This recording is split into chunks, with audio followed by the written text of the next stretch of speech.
네, 안녕하십니까. 저는 S&P 글로벌 모빌리티 디비전의 이정호입니다. 금일 웨비나에 참석해 주셔서 대단히 감사드립니다.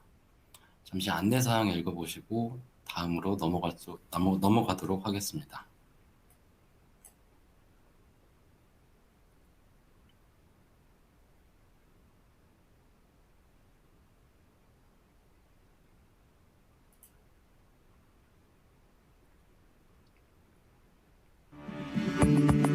There are over 1.5 billion vehicles on the road today that all have something in common: the essential intelligence of S&P Global Mobility.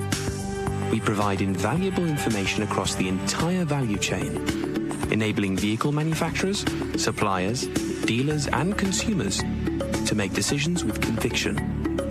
Our proprietary data is used to set pricing, plan future production, determine demand, and accurately predict make and model preferences. We give consumers powerful and intuitive tools to help them buy vehicles, understand what they're worth, schedule service, and decide when to sell. And as the industry undergoes its most profound shift since mass production, our data and expertise provide forward-looking insights to improve sustainability and advance innovations such as electrification, autonomous driving, and digital retail. The next chapter in automotive history is being written.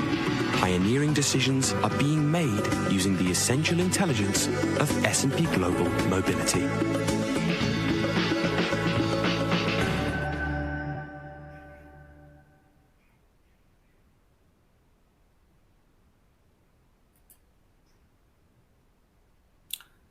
네, 금일 진행되는 웨비나는 언어를 선택하실 수 있습니다. 선택하신 언어에 따라 자막이 제공됩니다.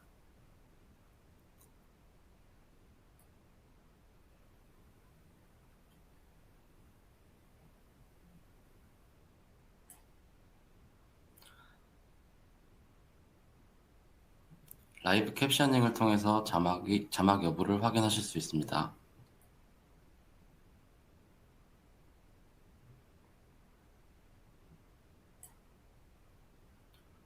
그리고 여기 빨간 박스 안에 있는 것처럼 발표 중에라도 질문을 남겨주시면 Q&A 세션에서 답변을 드릴 수 있도록 하겠습니다.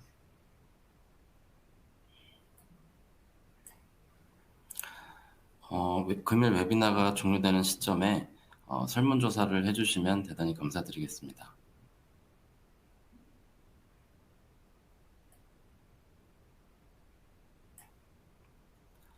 그리고 여기 빨간 박스에는 금일 프레젠테이션 자료들을 다운로드 받을 수 있으십니다.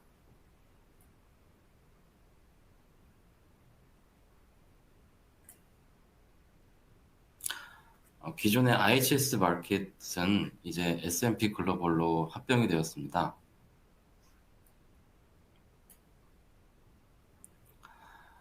더 좋은 서비스로 보답드릴 수 있도록 노력하겠습니다.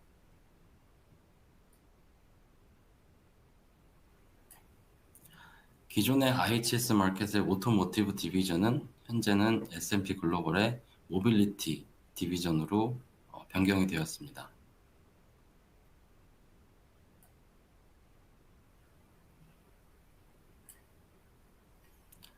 네, S&P 글로벌 모빌리티 디비전에서는 고객분들께 최고의 디시전 메이킹을 하실 수 있도록 최고의 인사이트를 전달 드릴 수 있도록 항상 노력하고 있습니다.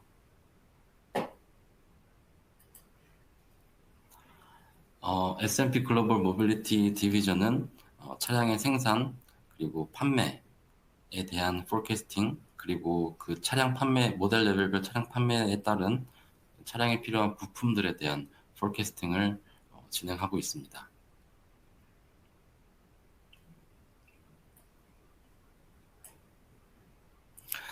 네, 그럼 오늘 금일 웨비나를 시작하도록 하겠습니다. 4차 산업혁명 시대를 맞이해서 케이스라 불리는 자동차 산업 내에서의 변화가 있는데요. C. Connectivity, A. Autonomous, S. Sharing, E. Electrification. 이렇게 크게 네 가지의 주제로 산업의 변화가 있는데 금일은 오토너머스 분야에서 이제 말씀드릴 수 있도록 하겠습니다. 금일의 주제는 한국에서의 오토노머스 시장이 어떻게 되어 있는지에 대한 것입니다. 네, 목차를 보시겠습니다. 처음으로는 자율주행이 무엇인지 소개를 드리고, 그리고 현재 한국에서의 자율주행은 어떠한 현황인지 말씀을 드리겠습니다. 그리고 세 번째로는 미래에 어떻게 한국 시장 내에서 어떻게 자율주행이 펼쳐질지에 대한 부분을 말씀드리고, 또 마지막으로는 자율주행에 필요한 규제에 대한 부분에 대해서 말씀드리겠습니다. 네, 자율주행에 대한 소개 부분입니다. 자율주행은 왜 필요할까요? 첫 번째로는 안전한 드라이빙에 있습니다. 좌측 그림부터 보시겠습니다. 미국 NHTS와 RIU에서 발표한 자료들을 보면 사고 발생의 원인을 이제 조사를 했는데요. 두 기관의 약간의 차이는 있지만 약 90% 이상의 확률로 운전자의 과실이다라는 조사 결과가 있습니다. 즉 자율주행 기능을 활용해서 사고율을 낮출 수 있다면 안전한 드라이빙이 이루어질 것으로 생각됩니다. 두 번째 그림은 2020년도에 한국도로교통공단에서 발표한 자료인데요. 교통사고로 인해서 소비되는 사회적 비용이 약 26조 원에 달한다고 합니다. 그리고 최근 10년간 사고 건수를 보더라도 약 20만 건 이상의 사고 건수가 발생되고 있습니다. 이렇게 아까 말씀드렸지만 자율주행 기능을 활용하여 사고율을 낮춘다면 더 좋은 세이프티 드라이빙 환경이 구축될 것으로 생각됩니다. 그러면 어떠한 자율주행 기능들이 사고를 예방할 수 있을지에 대해서 예를 들어봤는데요. 첫 번째로는 AEB, Automatic Emergency Braking System으로 차량 전방에 페데스트리안, 그리고 사이클리스트, 그리고 다른 차량들이 있을 때 긴급한 상황에서는 차량이 스스로 브레이크를 잡아주는 역할을 합니다. 두 번째, BSI, 차량 후방에 사각지대에 있는 운전자가 잘 볼 수 없는 지역에서 어떤 물체나 사람이 있다면 그것을 운전자에게 경고를 해주고 경우에 따라서는 회피 조향도 해줄 수 있습니다. 그리고 세 번째, 네 번째는 주차와 관련된 기능인데요. 너무 잘 아시겠지만 초음파 센서들을 사용해서 전후방에 물체와의 거리를 탐지해서 경고음으로 운전자에게 알려주는 것. 그것이 RPA, FPA라고 불려지고, 그리고 네 번째로는 PAAB, 후방 주차 충돌 방지 보조 기능입니다. 주차 시 어떤 물체가 있을 때, 그리고 운전자가 인지를 하지 못했을 때, 그때 차량이 브레이크를 잡아서 사고를 예방하는 애플리케이션입니다. 두 번째 측면으로는 편의의 측면이 있는데요. 좌측 그림에서 보시다시피 운전에 취약한 계층들이 분명히 있습니다. 예를 들어 어린 학생들, 그리고 고령자, 그리고 장애인, 이런 분들께 이런 분들께 어떤 모빌리티의 자율성이 더 부여가 된다면 더욱더 편리한 그런 환경이 조성될 것으로 생각됩니다. 그리고 우측 그림에는 미래의 자율주행 차량의 모습을 보실 수 있는데요. 그림에서처럼 운전석이 따로 존재하지 않습니다. 그래서 운전으로부터 오는 스트레스, 그리고 피로감 등을 제거할 수 있는 것이 ADAS의 편의 기능이라고 생각됩니다.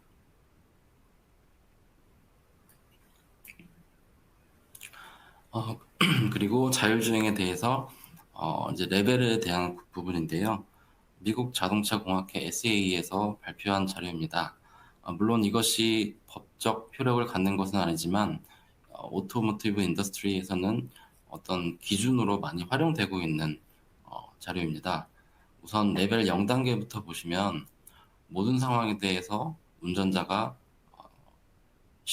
운전을 하고, 그 다음에 주변 상황을 모니터링하고, 그리고 추후 대처까지 운전자가 직접 해야 되는 겁니다. 그렇다고 해서 레벨 0단계에서 어떤 자율주행의 기능이 없는 것은 아니고요. 예를 들면 아까 말씀드렸던 AEB, BSI 등과 같은 것들은 레벨 0에 해당하는 애플리케이션들입니다. 그리고 이제 레벨 1을 보시면 일부분의 조향 그리고 브레이킹 시스템을 도와줄 수 있습니다.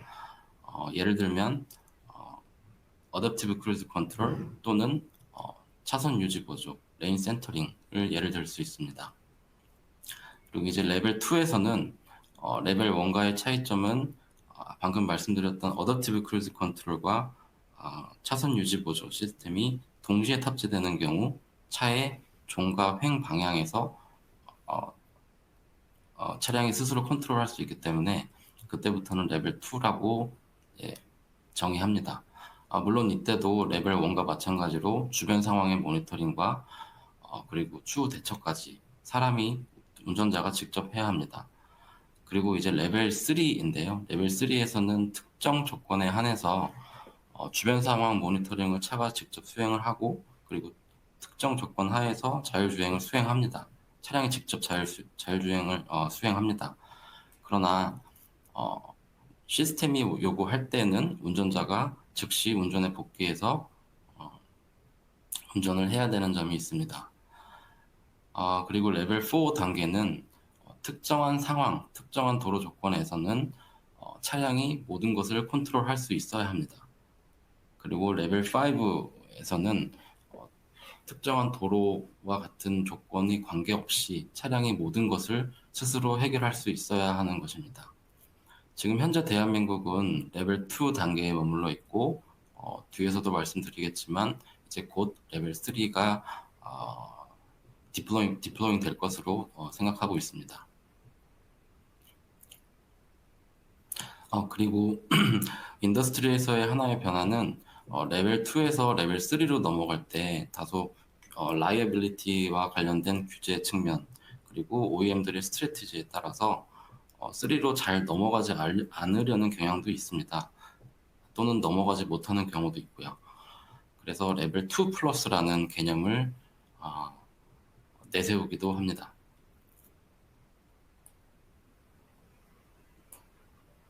네, 현재 한국에서의 자율주행 기능에 대해서 한번 보도록 하겠습니다. 한국 브랜드의 플래그십 모델과 독일 프리미엄 브랜드의 플래그십 모델을 비교를 해봤습니다. 우선 애플리케이션 쪽을 먼저 보시면 AEB는 모두 장착이 되어 있고요. 그리고 BSI도 장착이 되어 있고, 그리고 한국 모델에는 DBI, Driver Behavior Information, 운전자가 제대로 운전을 하고 있는지 여부에 대해서 윈드실드 카메라로 만약에 운전자가 운전을 제대로 하고 있지 않다라고 시스템이 판단한다면 차량이 운전자에게 경고를 해주는 것입니다. 그런데 여기 S클래스에는 DMS가 들어가 있습니다. DMS는 DBI보다는 다소 진보된 기능을 부여합니다. 카메라가 직접 운전자를 모니터링해서 운전자가 졸고 있는지, 운전자가 제대로 운전에 집중을 하고 있는지를 판단하는 것입니다. 물론 지금 요 G90 모델에는 DBI가 들어가 있는데 사실 다른 모델에는 DMS가 들어가 있는 경우도 있습니다. 그리고 네 번째로 AHB, 오토 하이빔 시스템이고, 이것은 모두 똑같이 들어가 있습니다. 주차와 관련해서는 차이점이 PAAB인데요. S클래스에는 들어가 있지 않은 것으로 확인이 됐습니다. 그리고 편의 측면에서는 일단은 ACC와 그 다음에 차로 유지 보조 기능을 합쳐서 하이웨이와 얼반에서 L2 기능이 가능하고, 그 다음에 원격 주차 보조 기능 레벨 2 상당의 주차 기능이 똑같이 들어가 있었습니다. 그리고 센서 부분을 보시면 윈드실드 카메라 하나, 그다음에 사이드 미러, 서라운드 뷰 파크 어시스트를 위해서 사이드 미러, 그다음에 프론트 레어에 한 대씩 이렇게 들어가 있는 것을 확인했고, 그리고 차이가 있다면 위에서 말씀드렸듯이 DVI가 G90에 적용되어 있기 때문에 인스트루먼트 클러스트 부분에 카메라가 없는 것입니다. 그리고 레이더는 전방에 3개, 그다음에 후방에 2개 이렇게 해서 똑같은 센서 구성을 볼 수 있었습니다. 그래서 전반적으로 봤을 때 독일 프리미엄 브랜드와 비교를 해도 그렇게 큰 차이가 없는 것을 확인했습니다.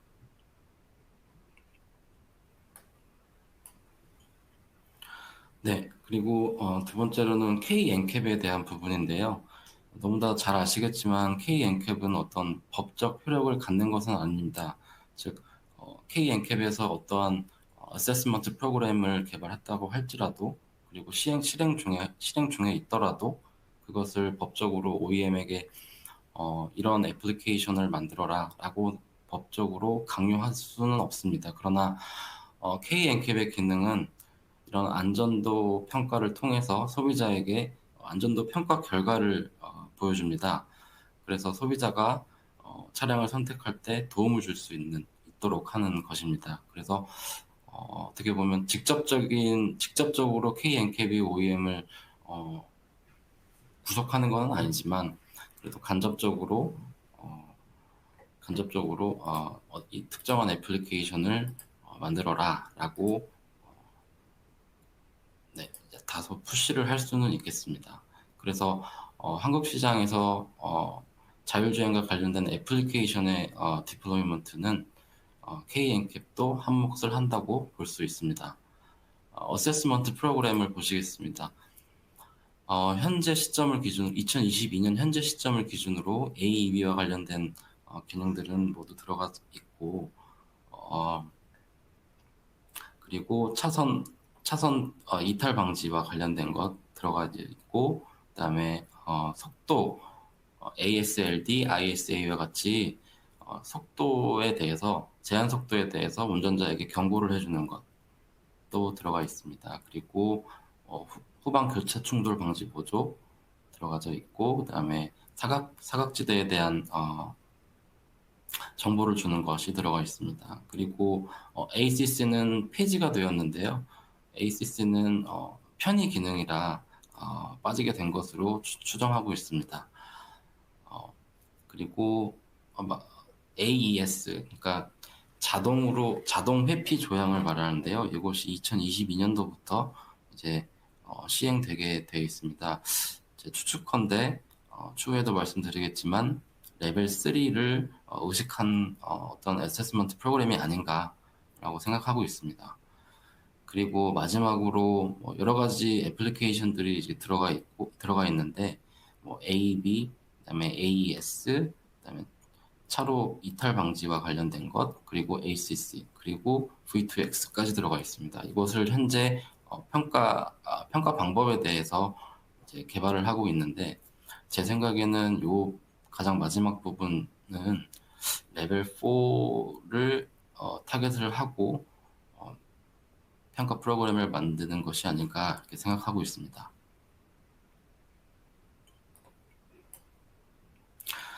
네, 한국 OEM의 향후 자율주행 레벨에 대해서 에스티메이션을 해봤습니다.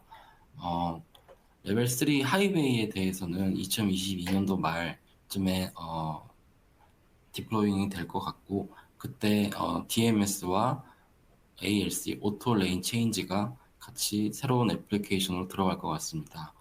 그리고 조금 후에는 이머전시 파크, 응급 상황에서 갓길에 주차할 수 있는 기능이 부여될 것으로 생각하고 있습니다. 그리고 추후에는 시속 60, 현재는 레벨 3가 출시가 된다면 60km/h로 속도 제한이 걸리게 될 텐데 시속 130km까지 가능할 것으로 보여집니다. 올해 WP29에서 많은 국가들이 모여서 이것을 이렇게 130km까지 허용하는 것을 허용하는 것에 대해서 채택이 된다면 그때는 이제 국가들이 또 자기들 나라에 맞게끔 규제 개선을 통해서 이제 이루어질 것으로 생각합니다. 그리고 레벨 4 하이웨이와 같은 경우는 27년도쯤에 타임라인을 잡고 있습니다. 그리고 레벨 4 파킹, 그러니까 발레 파킹인데요. 특정한 구역 내에서 발레 파킹을 말씀드리는 겁니다. 약 2024년도, 5년도쯤에 정착이 될 것으로 생각하고 있습니다.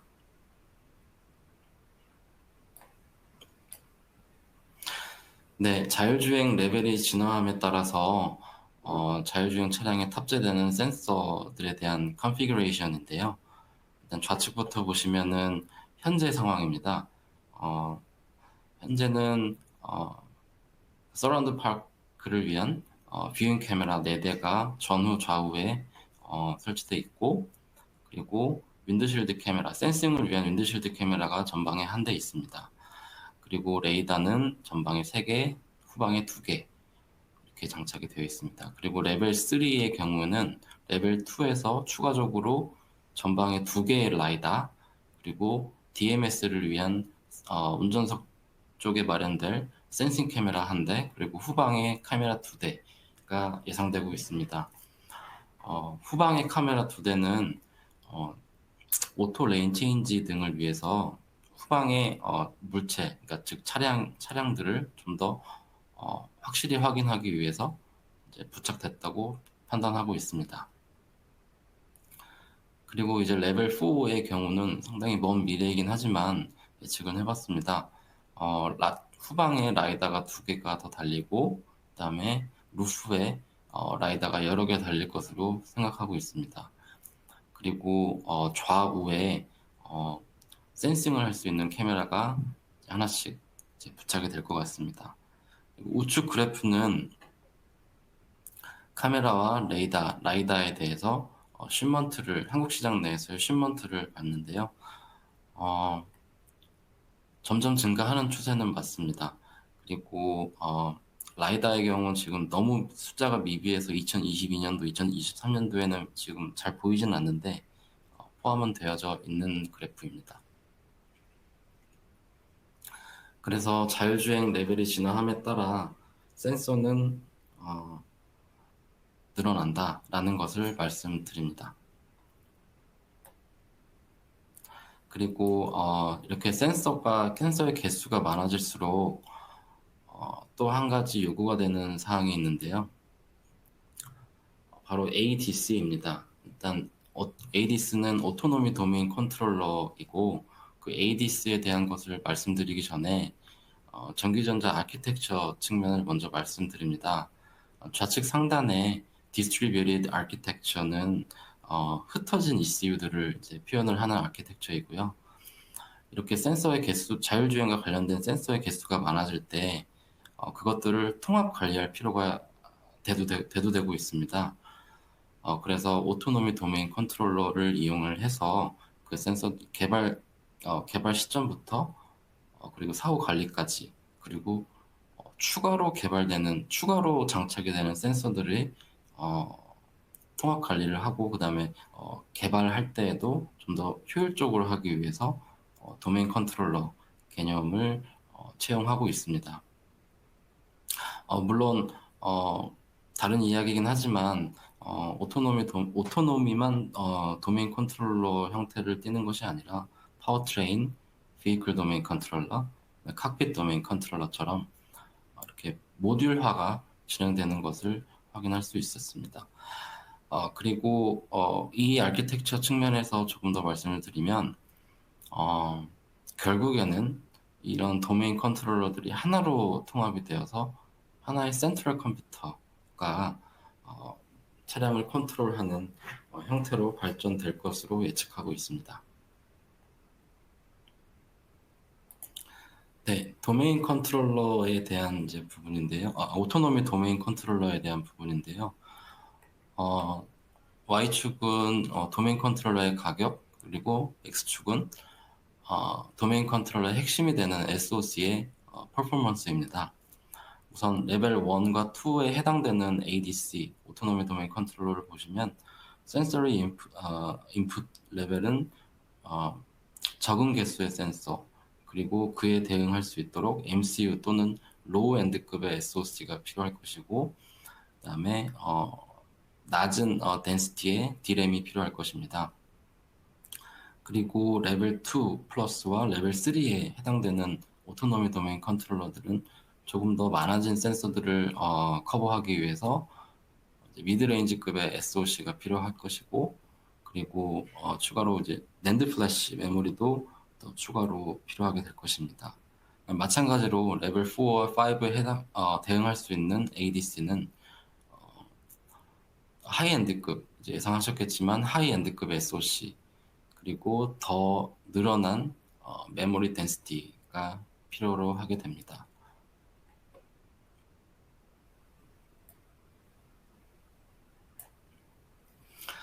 네, 그리고 이제 레벨 4와 관련된 또 다른 이야기인데요. 좀 전에는 전 슬라이드에서는 그 패센저 비클에 대한 측면을 말씀드렸고, 그다음에 지금 말씀드리는 것은 로봇 택시, 로봇 딜리버리, 로봇 셔틀과 같이 L4 기능을 얼반에서 L4 기능을 수행하는 것들에 대한 타임라인을 나타내는 것입니다. 현재 로봇 택시의 경우는 시범 서비스가 진행되고 있고, 약 2023년도 또는 2024년도부터는 상용화가 될 것으로 추정하고 있습니다. 로봇 딜리버리도 로봇 딜리버리는 2026년도쯤에 상용화가 될 것으로 예측하고 있습니다. 그리고 로봇 셔틀도 현재 많은 도시에서 파일럿 서비스가 이루어지고 있고, 커머셜라이징 시점은 아직까지는 좀 불투명한 상황입니다.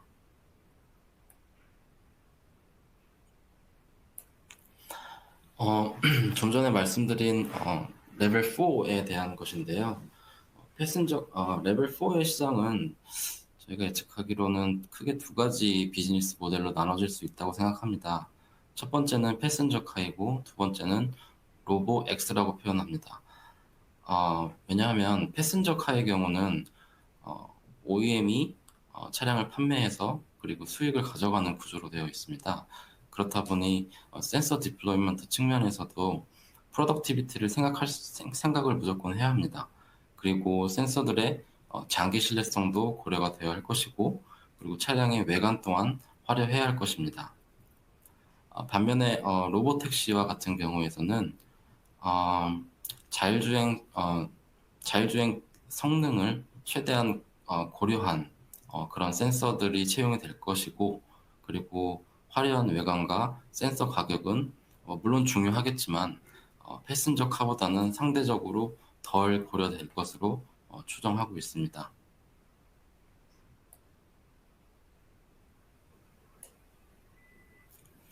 네, 그 다음은 이제 레귤레이션 측면입니다. 특정한 오토노미 레벨이 정착하기 위해서는 너무나 잘 아시겠지만 OEM의 기술, 그리고 OEM의 전략, 그리고 법적 규제가 모두 삼박자가 맞아야 특정한 오토노미 레벨이 장착될 수 있습니다. 규제 측면에서 봤을 때 레벨 0부터 레벨 2까지, 즉 현재 시점까지는 그리 많지 않은 레귤레이션이 필요했습니다. 그러나 레벨 3부터는 이제 차량의 잘못인지 운전자의 잘못인지를 따지는 라이어빌리티 측면의 문제가 있기 때문에 그때부터는 레귤레이션이 좀 더 복잡해지게 됐습니다. 그리고 국토교통부에 의하면 2020년도 7월부터는 레벨 3 차량이 국내에서 판매될 수 있도록 하는 규제가 마련되었다고 합니다. 그리고 레벨 4 이상의 레귤레이션은 현재 논의 중이고 2024년도경에 정착이 될 것으로 판단하고 있습니다.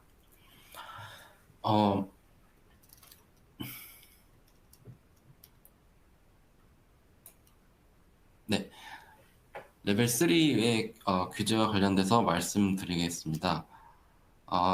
몇 가지 카테고리가 있는데요. 일단 시작부터 말씀드리면 레벨 3는 특정한 환경에서 작동될 수 있습니다. 특정한 환경이란 페데스트리안이 없고 사이클리스트가 없는 도로여야 합니다.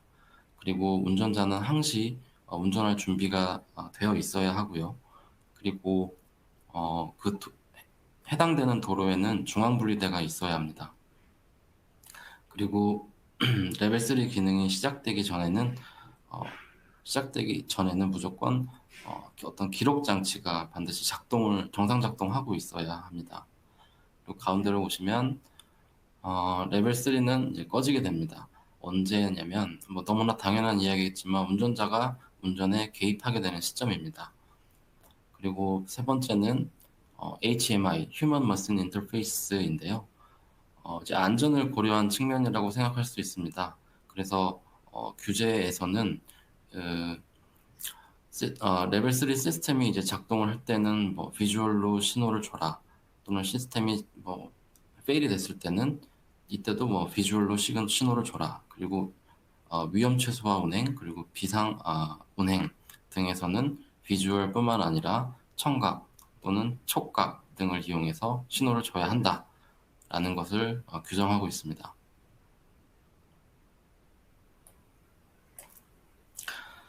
네, 그러면 제 생각에 레벨 3에서 가장 중요한 부분일 것 같은데요. 이제 레벨 3가 작동되고 있을 때 그때 어떤 문제가 발생돼서 운전자가 이제 운전권을 이제 회수를 해야 되는데 회수를 하지 않았을 때 어떠한 시나리오들이 있는지에 대해서 이제 말씀드리도록 하겠습니다. 레벨 3가 일단 작동이 되고 있고 그리고 운전자에게 운전을 하라라고 시스템이 요구가 있을 때 시스템은 얼러팅을 시작하게 됩니다. 그리고 10초 이내에 운전자가 운전에 복귀하지 않으면 위험 최소화 운행으로 들어가게 됩니다. 위험 최소화 운행이란 스피드를 주행차로에서 주행 속도를 낮추고 또는 심지어 정지도 할 수도 있습니다. 그리고 차선을 변경해서 위험 최소화 운행을 할 수 있습니다. 그리고 레벨 3 시스템 운행 중 어떤 레벨 3 시스템 내에서 고장이 발생되는 경우에도 위험 최소화 운행으로 들어가게 됩니다. 그리고 마지막으로 어떤 레벨 3 시스템이 운영되고 있을 때 예상치 못한 문제가 발생했을 때 시스템이 예상하지 못한 어떤 이벤트가 발생했을 때에는 비상 운행에 들어가게 되는데요. 비상 운행도 위험 최소화 운행과 거의 유사합니다. 그러나 차이점은 한 가지 더 추가되는 점은 순간적으로 핸들을 틀어서 그 위험한 순간을 모면할 수 있는 기능이 들어가져 있습니다. 물론 이렇게 위험 최소화 운행 그리고 비상 운행이 들어가기 전에 운전자가 운전권을 회수한다면 레벨 3 시스템은 꺼지게 되고요. 그리고 위험 최소화 운행 그리고 비상 운행 중에도 운전자가 운전권을 가지고 오게 되면 이 두 기능은 모두 종료가 됩니다.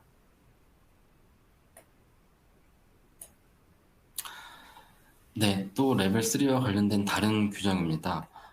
레벨 3 시스템은 고장에 대해서 명시를 하고 있는데요. 고장이 발생하더라도 운전자가 운전을 할 수 있어야 한다라는 것입니다. 너무나 당연한 이야기죠.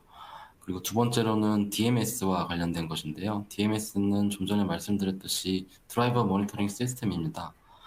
그래서 DMS가 어떤 역할을 해야 하는지 규제에서 명시하고 있습니다. DMS는 운전자가 제대로 벨트를 착용하고 있고 그리고 운전에 즉각 복귀할 수 있는 상황인지를 판단하는 것입니다. 그래서 운전자가 L3 시스템이 작동 중이지만 운전자가 운전에 즉시 복귀할 수 없는 상황이라면 경고음을 주고 또는 어떤 특정 시간이 흐르고 나면 L3 시스템을 종료시키는 겁니다. 그리고 세 번째로는 기록 장치에 대한 capability에 대해서도 명시를 하고 있는데요. 기록 장치들은 L3 시스템이 작동되는 동안 모든 상황에 대해서 기록을 할 수 있어야 합니다. 그리고 그 외에도 어떤 사고 또는 뭐 충돌이 일어났을 때, 그리고 어떤 고장이 발생했을 때, 또 그때의 시간과 내용들을 모두 기록할 수 있어야 합니다. 그 기록 내용들은 최소 6개월 이상, 최소 6개월이 보관되어야 하고, 그리고 2,500건 이상의 이벤트들이 저장되어져야 합니다.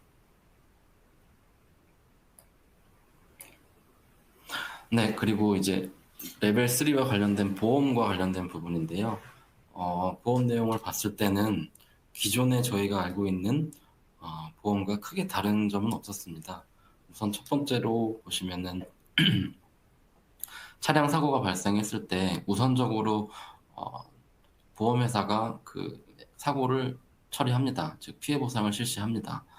그리고 나서 국토부 산하의 사고조사위원회에서 해당 사고가 시스템 폴트인지 드라이버 폴트인지를 판단합니다. 그래서 만약 드라이버 폴트라면 더 이상 할 것은 없습니다. 왜냐하면 처음에 보험회사가 모든 피해 보상을 했기 때문이죠. 그런데 시스템 폴트이라면 보험회사가 제작사에게 차량 제작사에게 부상권을 청구하는 것입니다.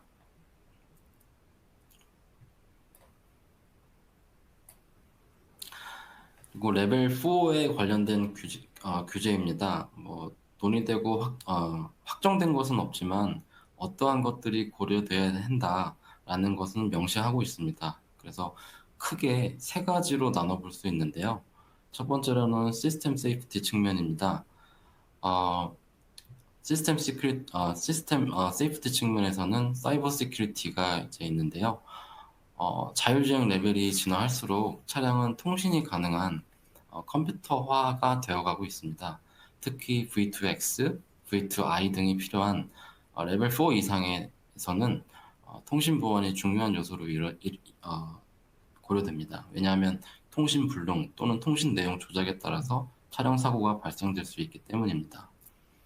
그리고 레벨 3 때와 마찬가지로 주행 가능한 레벨 4 기능이 실현될 수 있는 그 특정 도로를 지정을 해줘야 합니다. 그리고 세 번째로는 전자장치에 대한 세이프티 측면인데요.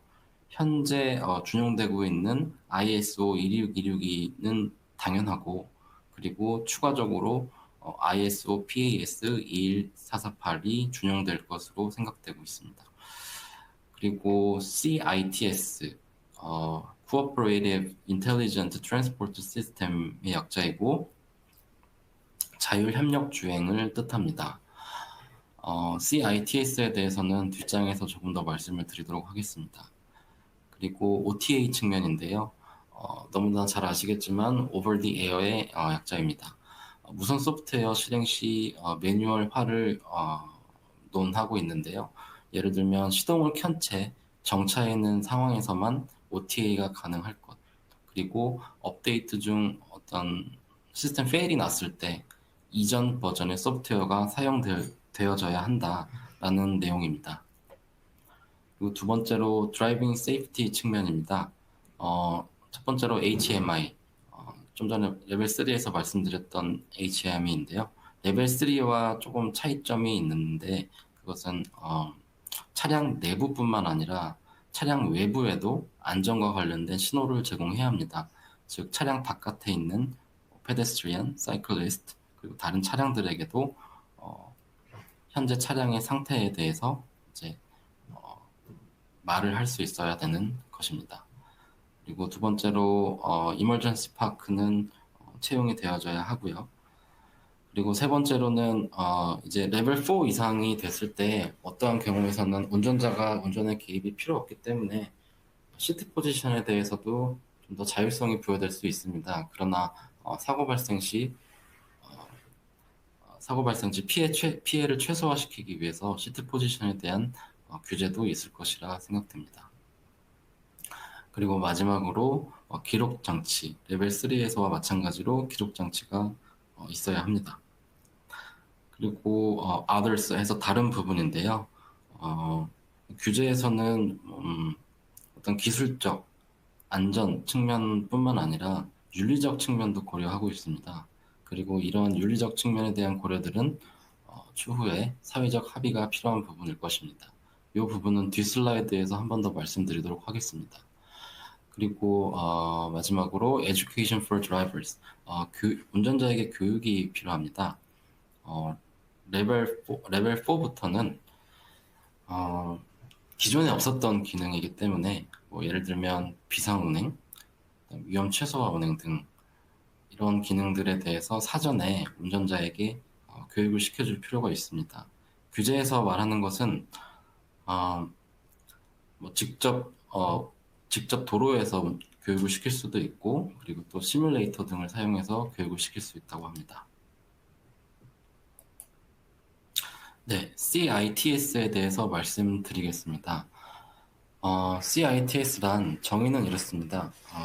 안전과 편의를 위해서 정밀 지도를 기반으로 하는 자율주행 레벨 4 단계 이상에서 필수적으로 필요한 시스템으로 분류하고 있습니다.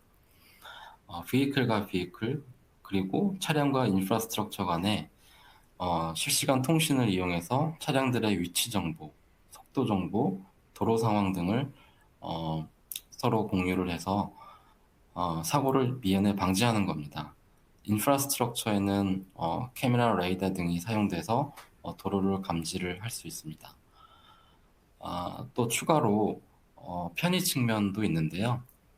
차량 진행 방향에 예를 들면 어떤 고속도로에서 차량 진행 방향에 저 멀리 정체가 있다면 차량을 우회도로로 유도할 수 있을 것입니다. 자, 그럼 제가 앞서 말씀드렸던 내용인데요.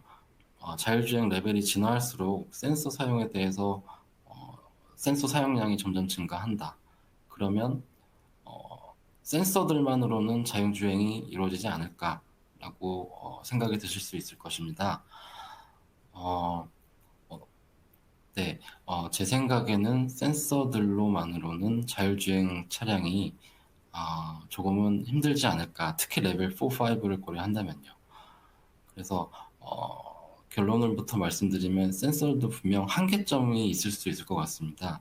왜냐하면 예를 들면 급커브 후에 있는 어떤 낙하물 또는 사고 현장 등은 센서가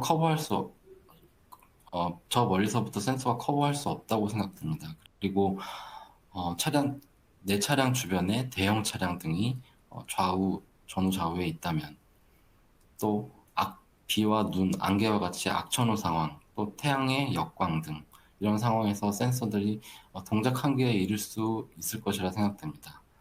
이렇게 CITS는 센서의 한계점을 커버할 수 있는 기능입니다. 그리고 레벨 4 단계 이후부터는 모든 상황에서 차량이 알아서 대처를 해야 하니까 센서 기능만으로는 글쎄요, 조금 믿을 수 없을 것이라고 생각됩니다. 그리고 국내 현황은 이렇습니다. 현재 시범 운행을 하고 있고요. 경부고속도로, 중부고속도로, 외곽순환도로에 약 85km에 해당되는 구간에 CITS 인프라를 구축해 놨습니다. 그리고 고속버스, 화물차 등의 약 700대 등의 CITS용 통신 모듈을 탑재하여 시범 운행 중에 있습니다. 그리고 2023년도까지 약 2,400km 구간의 고속도로에 인프라를 추가로 증축할 계획에 있습니다.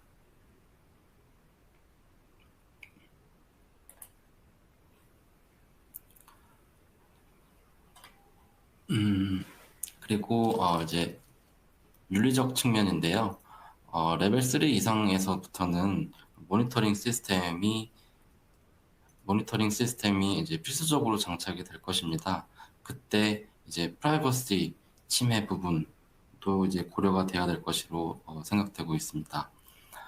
그리고 우측 그림에서는 이제 트롤리 딜레마라고 표현될 수 있는 것인데요.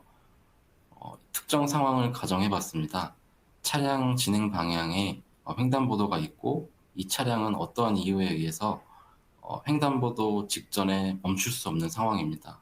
그럼 이 차량은 이 두 집단 간에 누구와 사고를 일으켜야 할지 이러한 윤리적 측면이 고려되어야 합니다. 그래서 네, 이러한 부분들이 있어서 사회적 합의가 필요하지 않을까 생각되고 있습니다.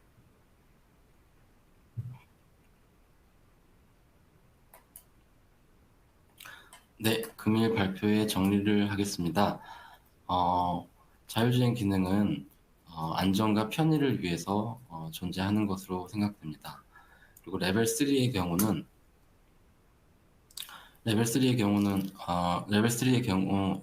레귤레이션은 2020년도경에 셋업이 되었고, 그리고 한국 OEM은 2022년도 말쯤에 레벨 3를 출시할 것으로 예상하고 있습니다. 그리고 ADAS 자율주행 기능에 따라서 레벨 3단계 자율주행 기능에 따라서 더 많은 센서들이 인풋이 될 것이고, 그에 따라 오토노미 도메인 컨트롤러도 이제 등장을 할 것으로 추정하고 있습니다. 그리고 이 오토노미 도메인 컨트롤러에는 여러 가지 전자부품들이 있겠지만 가장 중요한 것이 SoC와 메모리라고 생각하고 있습니다. 그리고 레벨 4의 규제와 관련해서는 현재 논의가 진행 중이고 약 2024년도경에 셋업이 될 것으로 추정하고 있습니다. 그리고 CITS는 레벨 4 이상의 환경에서 센서의 역할들을 도와서 좀 더 안정성 있는 레벨 4와 5를 구현할 수 있는 인프라스트럭처로 인식되고 있습니다. 그리고 마지막으로는 어, 윤리적 측면에서의 고려가 돼야 될 텐데요. 이 부분은 사회적 합의가 필요하다고 생각합니다. 네, 금일 발표 마치도록 하겠습니다. 다음으로는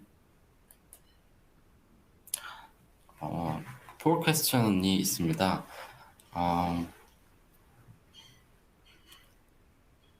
답변을 해주시면 감사드리겠습니다.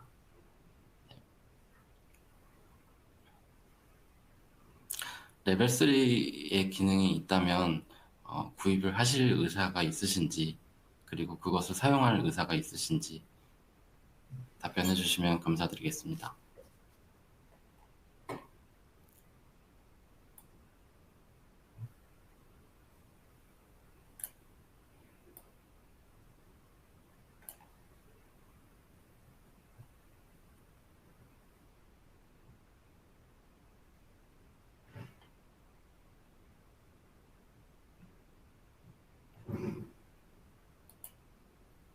네, 두 번째 질문 드립니다. 이렇게 DMS 시스템이 레벨 3에는 장착될 것으로 보여지는데요. 앞서 말씀드렸듯이 차량 내에서 운전자를 모니터링하는 것입니다. 이렇게 모니터링하는 환경에 대해서 어떻게 생각하시는지 답변해 주시면 감사드리겠습니다.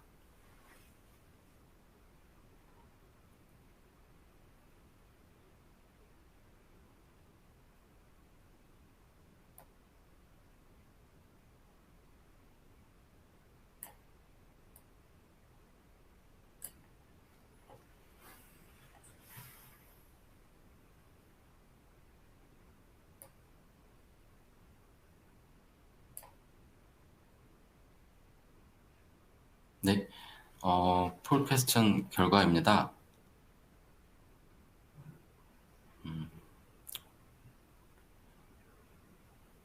반대는 많이 없었습니다. 네, 답변 감사드립니다.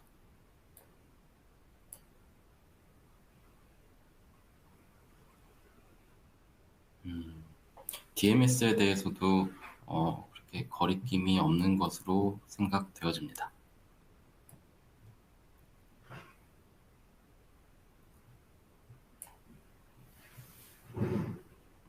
네, Q&A입니다. 잠시 제가 Q&A를 좀 보겠습니다.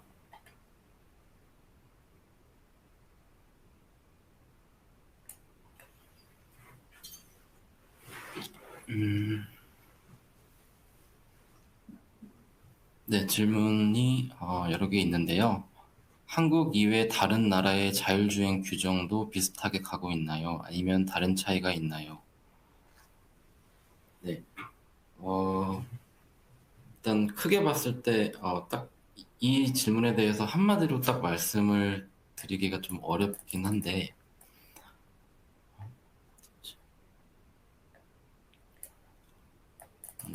우리나라 같은 경우는 레벨 2에서 레벨 3로 가기 위해서 규제가 반드시 존재해야 합니다. 왜냐하면 레벨 2까지는 뭐 예를 들면 운전대를 잡고 있어야 한다. 그런데 레벨 3에서는 특정 환경에서는 운전대에서 손을 놔도 된다라는 것을 명시하기 때문이죠. 근데 미국 같은 경우는 어, 규제가 존재하지 않다면 뭐든 할 수 있습니다. 그래서 같은 선상에서 우리나라와 다른 나라를 직접적으로 비교하기는 조금 어렵습니다. 근데 우리나라와 같이 어떤 규제가 있어야 특정 자율주행 레벨이 실현될 수 있는 나라들은 예를 들면 유럽, 그리고 일본, 네, 이 정도가 될 것입니다. 그리고 다음 질문은 레벨 2 플러스에 대한 정의인데요. 레벨 2 플러스란 레벨 2 기능을 좀 더 보완한 것입니다. 국가에 따라 핸즈오프를 허용하는 곳들도 있습니다. 그리고 또 인더스트리에서 L2 플러스가 언급되고는 합니다. 뭐 예를 들면 모빌라이 같은 경우 본인들이 차량에 탑재한 윈드실드 카메라로 정밀 지도를 만들어가고 있습니다. 그리고 이렇게 만들어진 정밀 지도를 이용해서 센서에만 의존하는 L2가 아니라 센서와 정밀 지도로 좀 더 향상된 기능을 갖는, 즉 파인 드라이빙을 할 수 있는 L2 플러스를 구현한다는 내용입니다. 그리고 또 다른 측면으로 규제적인 측면도 있을 텐데요. 이렇게 L2에서 L3로 넘어갈 때 기업들의 기술력뿐만 아니라 라이어빌리티 측면에서 규제도 중요한 부분일 것입니다. 규제가 안 만들어졌거나 규제가 존재해도 기업들이 레벨 3로 가기 싫어하는 경우 L2 플러스라는 개념을 내놓는 경우가 있습니다. 예를 들면 미국의 OEM입니다. 미국 OEM들은 L3를 내놓을 수 있는 기술력을 갖추고 있고, 그리고 조금 까다롭긴 하지만 법적 상황을 보더라도 레벨 3가 못 들어갈 이유는 없습니다. 그런데 OEM 입장에서 레벨 3와 관련된 라이어빌리티 측면에서 그것과 관여하고 싶지 않아 하는 느낌입니다. 그래서 현재 레벨 2 플러스를 내놓고 있고, 그 다음 스트래테지는 레벨 3가 아니라 레벨 3를 스킵하고 레벨 4로 넘어가는 겁니다.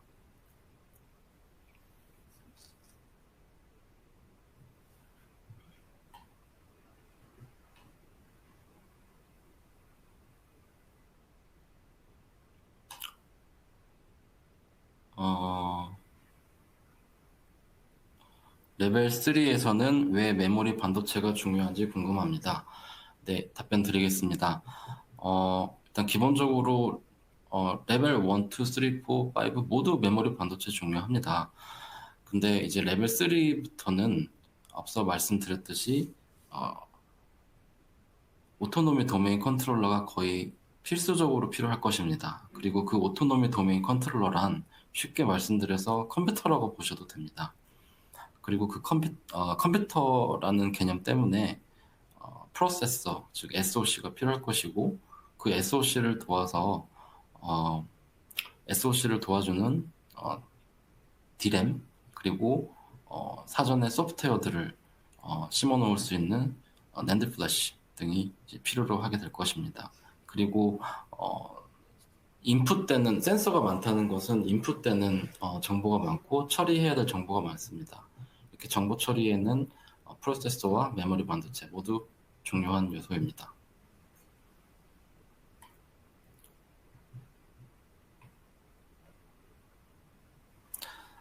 CITS가 사업화되는 것은 언제쯤이고 누가 사업을 하게 될까요? 통신사업자, 정부 등. 음, 일단 현재는 정부 주도 한국도로공사에서 이것을 셋업하고 있고요. 그리고 지자체에서도 지자체 스스로 이제 셋업을 하고 있습니다. 통신 사업자는 통신망 5G 또는 6G를 제공을 하는 역할을 할 것이고요. 그리고 정부에서 만든 어떤 CITS의 로직과 지자체에서 만들어진 로직이 조금 다른 상황이더라고요. 그리고 이것들을 통합해서 전국적으로 같은 시스템의 CITS를 구축하기 위해서 노력하고 있는 것으로 알고 있습니다. 글쎄요, 일단 정부가 인프라스트럭처를 만들어 놓고 그것을 활용하는 것은 민간 사업자가 되지 않을까라고 추정하고 있습니다. 하지만 너무 먼 미래의 이야기라서 지금 답변 드리기는 조금 어려울 것 같습니다.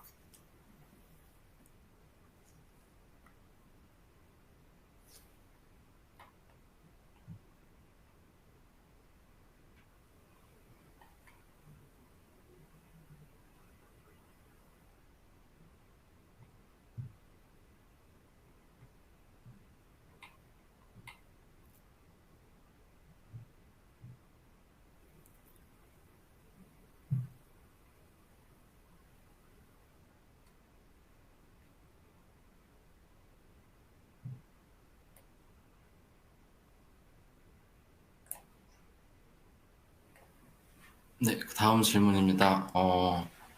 정밀 지도에 대한 질문 개념인데요. 국내에서는 정부 주도로 물론 민간 사업자에서도 하고는 있지만 일단 정밀 지도란 3D 지도를 일컫는 겁니다.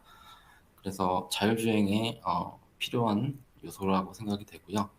그리고 기존에는 저희가 2D 지도를 보유하고 있는데 3D 지도까지 확보가 되면 도로의 높낮이와 같이 아주 정확한 상황 그리고 도로 표지판까지도 이제 지도 내용에 들어가게 됩니다. 그래서 국가 주도로는 국토지리정보원에서 구축을 하고 있고 제가 알기로 2025년도까지 4차선 이상 지방도로까지 정밀지도를 3D 지도를 구축한다고 합니다. 그리고 이것들은 민간에게 공유를 한다고 합니다.